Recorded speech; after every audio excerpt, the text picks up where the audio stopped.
ನಮ್ಮ ಸೋಲೂರು ಹೋಬಳಿಯಲ್ಲಿ ನಮ್ಮ ಒಬ್ಬ ಗ್ರಾಮ ಪಂಚಾಯತಿ ಸದಸ್ಯ 3 ಬಾರಿ ಗ್ರಾಮ ಪಂಚಾಯತಿ ಸದಸ್ಯನಾಗಿದ್ದು ರಾಘವೇಂದ್ರ ಅಂತ ಹೇಳ್ಬಿಟ್ಟು ಅವರ ಹೆಸರು. ಅವ್ರಿಗೆ ಗಡೀಪಾರ್ ನೋಟಿಸ್ ಅನ್ನ ಕೊಟ್ಟಿದ್ರು.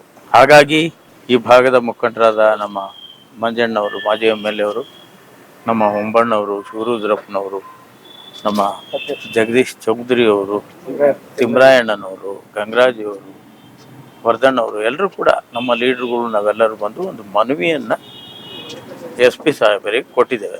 ರಿಕ್ವೆಸ್ಟ್ ಮಾಡ್ಕೊಂಡಿದ್ದೀವಿ, ನಾವು ಗಡೀಪಾರ್ ಮಾಡಬೇಡಿ, ಅವ್ರ ಮೇಲೆ ಏನು ರೌಡಿ ಸೀಟ್ ಏನಿಲ್ಲ, ಯಾವುದೋ ಈ ಕ್ಷುಲ್ಲಕ ಜಗಳ, ಅದರ ಜೊತೆಯಲ್ಲಿ ವೈಷಮ್ಯ ರಾಜಕಾರಣ, ಇಂಥ ರಾಜಕಾರಣದಲ್ಲಿ ದಯವಿಟ್ಟು ಬೇರೆಯವ್ರ ಮಾತು ಕೇಳಿ ಅವ್ರಿಗೆ ಶಿಕ್ಷೆ ಕೊಡಬೇಡಿ, ಈ ರೀತಿ ಗಡೀಪಾರ್ ಮಾಡಬೇಡಿ ಅಂತ ಹೇಳ್ಬಿಟ್ಟು ನಾವು ರಿಕ್ವೆಸ್ಟ್ ಮಾಡ್ಕೊಂಡಿದ್ದೀವಿ. ಜಿಲ್ಲಾಧಿಕಾರಿಗಳಿಗೆ ನಾವು ರವಾನೆ ಮಾಡಿದ್ದೀವಿ ಅಂತ ಕೂಡ ಮಾತು ಹೇಳಿದ್ದಾರೆ. ಹಾಗಾಗಿ ಜಿಲ್ಲಾಧಿಕಾರಿಗಳನ್ನ ಭೇಟಿಯಾಗಕ್ಕೆ ಹೋಗ್ತಾ ಇದ್ವಿ. ಸ್ಪಂದಿಸೋದು ಚೆನ್ನಾಗಿ ಮಾತಾಡಿದ್ರು.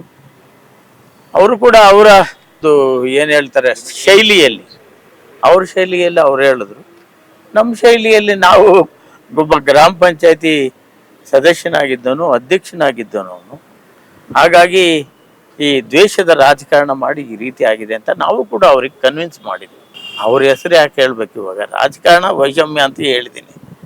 ಅದನ್ನ ಹೇಳ್ಕೊಂಡು ಮತ್ತೆ ನಮಗೆ ಪ್ರತಿಯೊಬ್ಬರಿಗೂ ಅವನಿಗೂ ತೊಂದರೆ ಆಗೋದು ಬೇಡ. ಯಾಕಂದ್ರೆ ಮಕ್ಕಳಿದಾವೆ ಅವನಿಗೂ ಕೂಡ.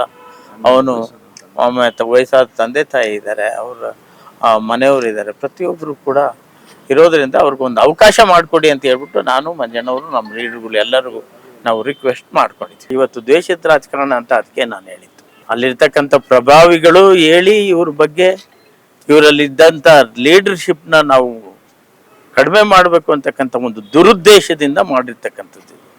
ಹಾಗಾಗಿ ಇವರು ಗಡೀಪಾರ್ ಮಾಡಿದ್ದಾರೆ. ನಾವು ಹೋರಾಟ ಅನ್ಕರು ಮಾಡ್ತೀವಿ, ಯಾವುದೇ ಕಾರಣಕ್ಕೂ ನಿಲ್ಸಲ್ಲ.